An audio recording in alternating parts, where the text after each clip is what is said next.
of firsts, isn't it? I told you there was going to be changes this year, and this is one of them. Someone said to me that this probably won't happen for another 8 or 9 years, or maybe even longer, depending upon how the calendar falls. But we're so excited this morning. I did tell you that we could be a little bit of change, and so this morning I do want to welcome Gordon. Gordon is going to be with us, helping us lead the I know you looked up there and thought, wow, Susan has a different color hair. So welcome this morning. So last night, how did it go? Did you have fun? Did you have fun? Good. Did you spend some time looking back over 2016? You know, evaluating stuff? No? The top 10, the top 50, the top 100 list, right? All the things that happened throughout the year. And then today we get up, and then what do we do? The very first thing we do? Resolutions. Hey, coffee, no. You jump out of bed, all excited, first day, and think, no. Come on, God. Tomorrow, that's January 2nd.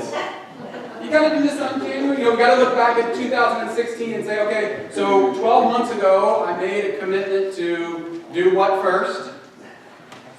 Exercise and diet. You got it. Exercise and diet. That was the very first thing. So how do we do? Yeah.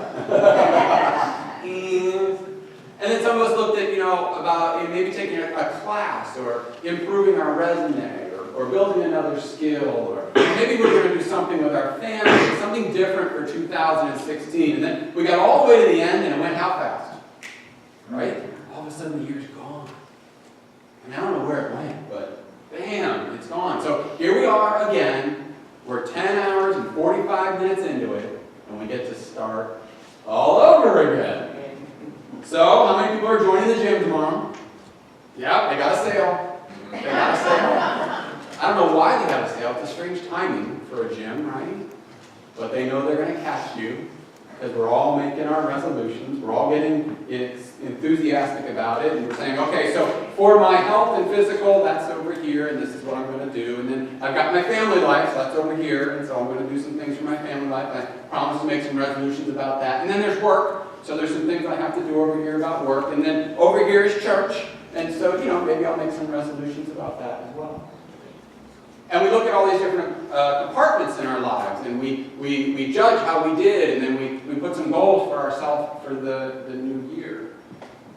But Scripture never talks about our lives being all these different boxes and different compartments. Scripture talks about something different for our lives. It talks about, don't look at all those boxes, but look at the order. Look at the order that your life is in. In what we call the book of wisdom in Scripture, it's a pretty good name, isn't it? So if you're ever looking for wisdom, I got a book for you to read. It's called Proverbs. In Proverbs chapter 3, verse 6 says, in everything you do, put God first. And He will direct you and crown your efforts with success. Who here doesn't want success for 2017? The Book of Wisdom tells us exactly how to do that. The Book of Wisdom says, here is the truth of all of life is that God must be first. That God cannot not be first in our lives. When God is first in absolutely every area of our lives, the rest of our life will fall into place, is what Scripture says. And if God isn't first, then all of these boxes that we've created to compartmentalize our lives become completely chaotic. They fall out of order. Then along comes the Apostle Matthew, who knew Jesus intimately, and he writes in his chapter 6, he says, these are things that we should do, and he repeats what Jesus told him face to face. These are words from Jesus. He says, seek God's kingdom. And he doesn't leave us hanging there. He even tells us when to seek God's kingdom. He says, seek God's kingdom and His righteousness first. First. And then all these things will be added to you as well. Matthew is repeating what Jesus told him, and he's applying that our lives are not about all of these boxes and compartments. Rather, our lives are about order. Order. That's how God created the entire universe, was with order. And we know every day that we wake up in the morning, no matter how early your brain even starts to work. Perhaps it's as soon as your eyes open, or perhaps it's when your eyes are still closed, but your body becomes aware that you're no longer sleeping.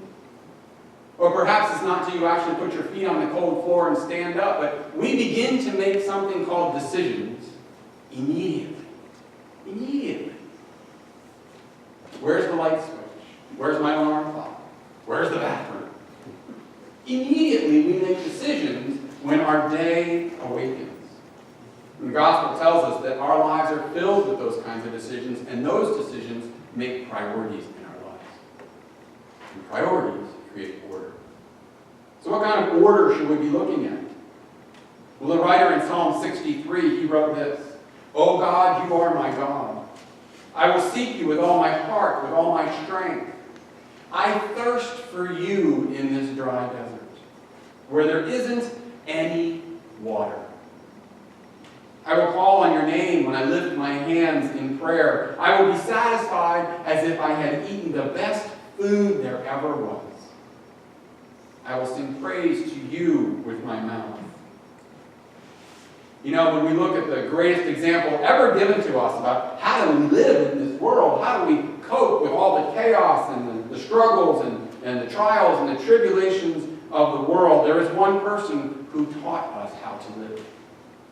And that was Jesus himself. And a lot of times Jesus taught in terms of lessons and parables. People would ask him a question and he would say, "Well, you know, it's sort of like this." And then he would go on with the beautiful story. And in church, we'll open up that story and we'll talk about some of the meaning and we'll reflect on some of the words that he's used. And those are all great ways to learn. But the best way to learn about someone, and you all know this, is it's in their actions, isn't it? We can speak a lot of words, but it's our actions that really teach.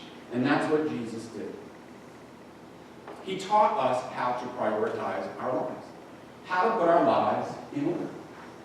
Because the very first thing that Jesus did during the day was he got up by himself, before the morning, in the dark, and he separated himself. He went off somewhere else. We don't know if it was into another room, or perhaps outside in the park, or perhaps he walked all the way up to the mountainside. Every time was different, and sometimes we don't know where he went, but we do know that he went. And he went alone. And when he got there, he did something that was so critical for us to watch. We didn't have to hear it, but we have to see it. And he connected with his Father. He prayed. He prayed to his Father and reconnected. He re-energized himself. In the Gospel of Mark, in chapter 1, it says it was very early in the morning. So early it was still dark. And Jesus got up and he left the house and he went to a place where he could be alone. And there he prayed. So before the sun ever peeked over the horizon, before the news ever got turned on, before the Twitter feed and the Facebook stalking ever began, he connected with God.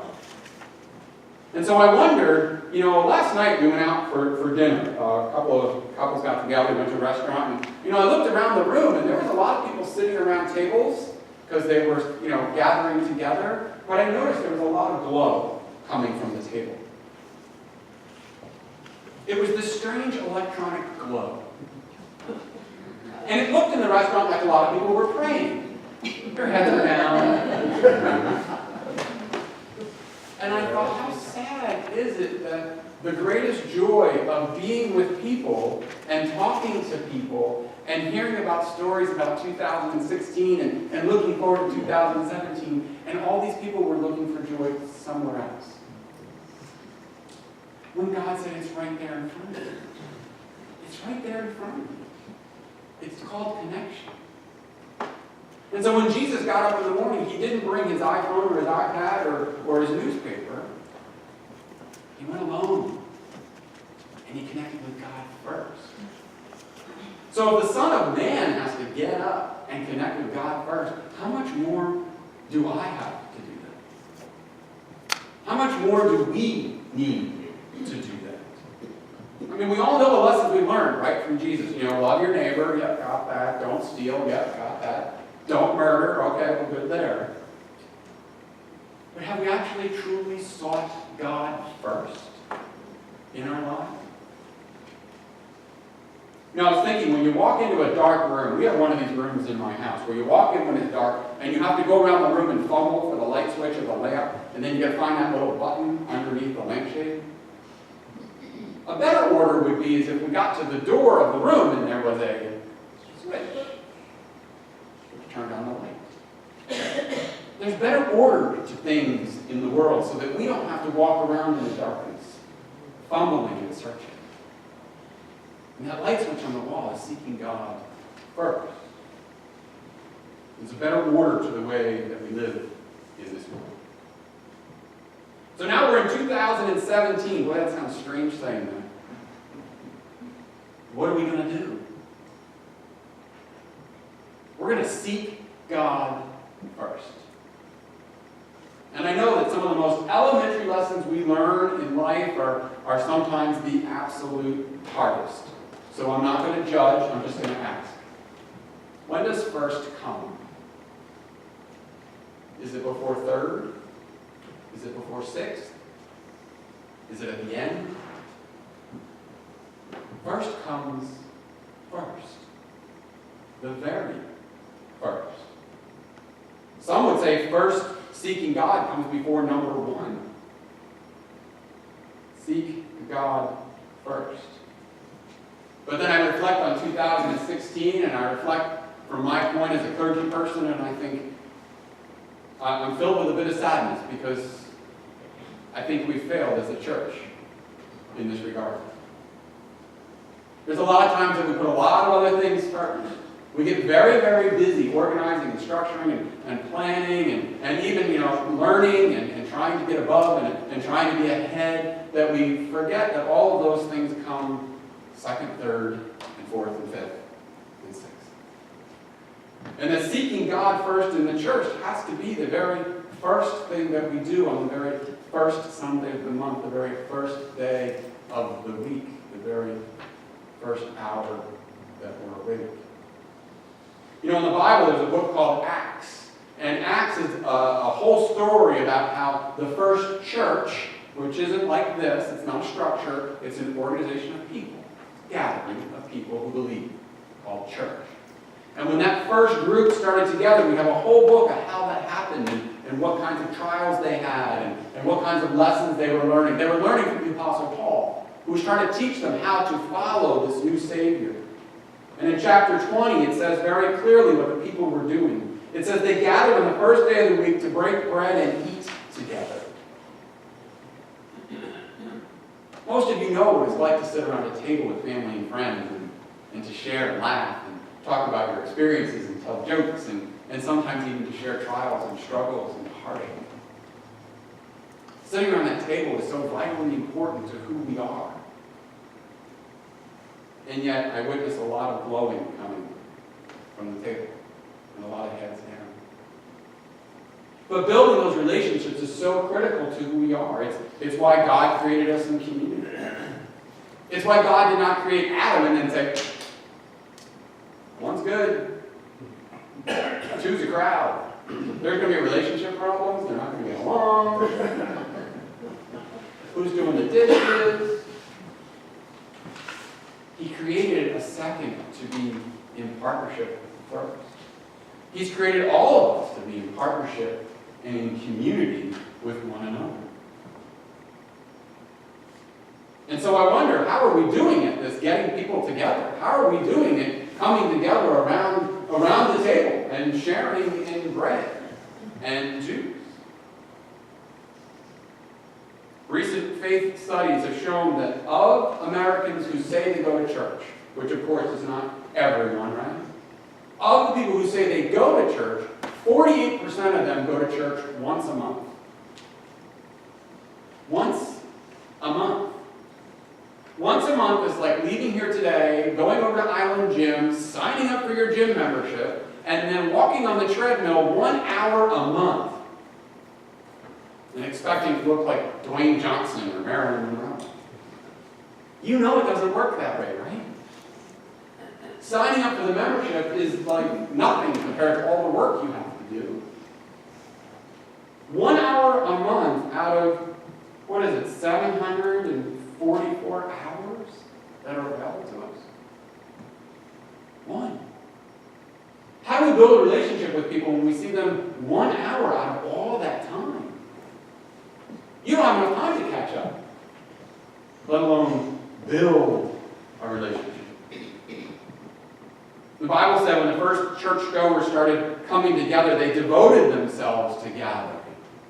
They made it a priority to gather together. And then, get this, it says they did it with glad and sincere hearts. They walked in going, yeah, we're here, this is awesome, I can't wait to come back, and I haven't even left yet. They were excited. They didn't walk in saying, oh, last night, oh, it's all getting here, oh. They didn't do that. They were excited. They were sincere and glad hearts. So much so, it continues, it said, and every day they then gathered. Every day. That's how much they enjoyed it.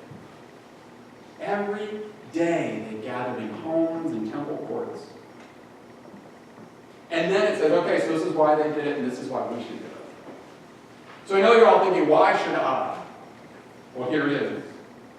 The Lord added to their number daily those who were being saved. All these empty pews here, these are all people who are not saved.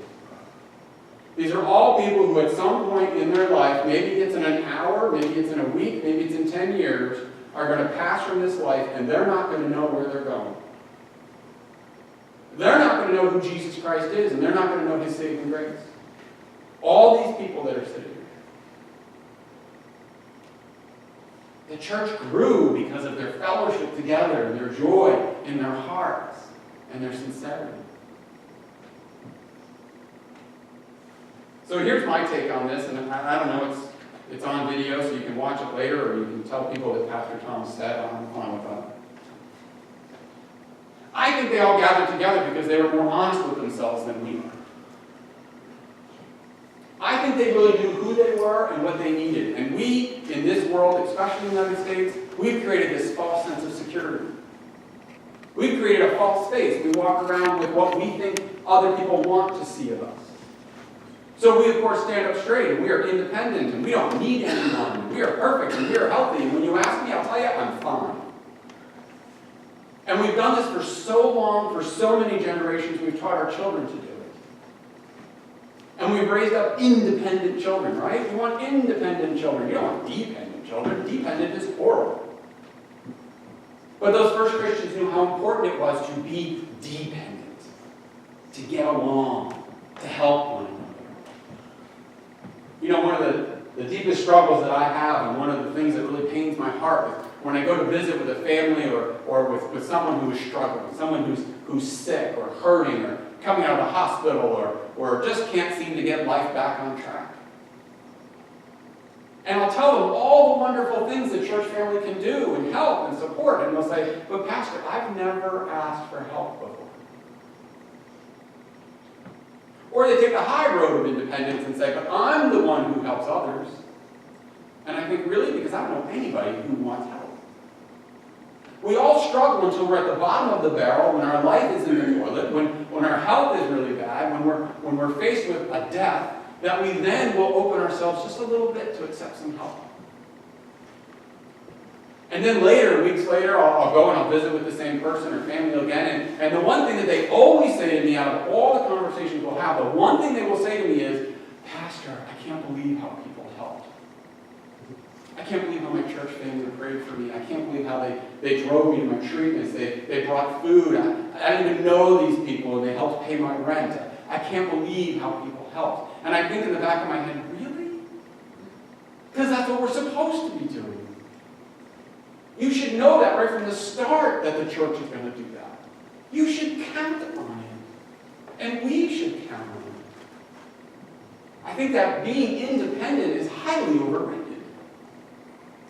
Because it's the one thing when people walk through those doors and they join our church and they start coming, they say, oh, they're so welcoming. And I think, thank you, but shouldn't we be? That's not something we should be known for. That should be a given. And yet it's something that seems strange to new people who come into a church. Oh, they were welcoming. Well, yeah. Because that's the way it's supposed to be. So that when you leave here, dependency is a joy. It's a blessing. It gives you a glad and sincere heart. And that's what happens when we start putting God first in everything that we do. I know it's a struggle for all of us. We've been taught for many, many years and generations that being independent is something to look up to. But I got to tell you, I haven't visited with one person who was in trouble who said, well, I'm going to be independent and everything's going to be fine. Not one. And they struggle more with receiving help than they do with the actual illness or death that they're struggling with. I don't know how to accept help. Well, open the door. People want to help. And you know who wants to help? The people who've already received help. Isn't that amazing? The people who receive help feel the joy. They feel the excitement. They feel the sincere hearts of those people that become dependent upon. And then what do we want to do? We want to give back. Does that not sound like a great group of people to sit around the table with? Wouldn't you want to just kind of throw your phone away for an hour and just revel in that? And all have glad and sincere hearts? Knowing that we've now recognized that God is where God should be.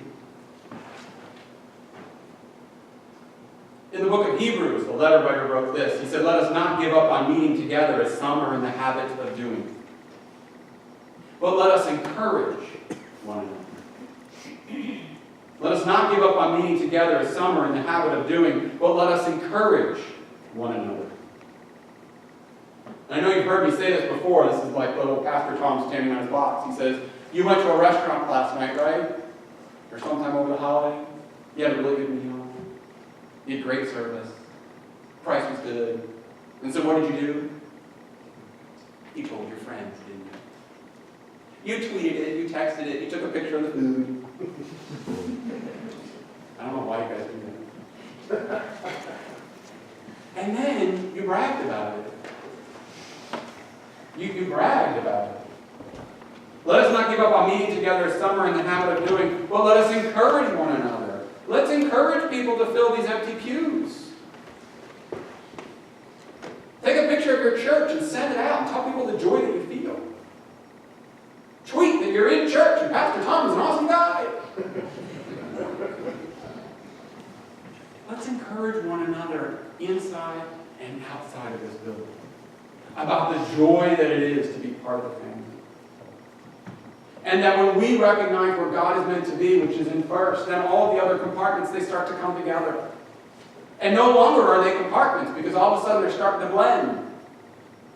And our work life crosses into our church life, and our church life crosses into our family life. Can you believe that? And the next thing you know, everything starts to come together by doing one simple thing about putting our life in order. Now, I know you probably read the worship guide when you came in this morning. You're probably going through making sure you have all those dates on your calendars, right? You're planning ahead to be participating. And you're looking at the worship guide, and you saw the message title for today, which was Putting First Things First. And perhaps you've gotten the message now that God is that thing, right? And that order is important, not compartmentalizing.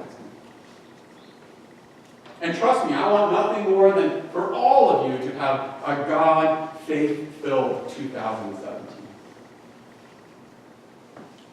But I want to be very clear that we do not put God first in our lives. Because God was already there. He was there before any of you were even born. He was there before your great-great-great-great-great and great-great-grandfather. God was there before the universe was even created, thought, or spoke into existence. God's always been first. So then how do we put first things first? Is that we recognize and we reaffirm that fact. God has always been first. And that's where it should be. And then when we begin to organize things, all of a sudden these boxes are coming together. And our lives are looking quite happy and joyful and tight together. The rest of the planning that we do and all the things that we hope for in the upcoming year, all of a sudden they start to blossom with power and with peace and with unity. And with glad and sincere hearts we come together. I know for this year God is going to use this church in a mighty, mighty way. I can feel it. I've been told it. And I'm hanging on. It's going to be the best roller coaster ride ever. This is going to be an awesome year. But we have to put our lives in order. We got to know who is first.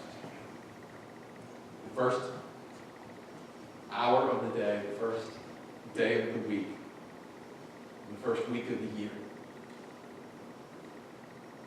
We need to reaffirm that.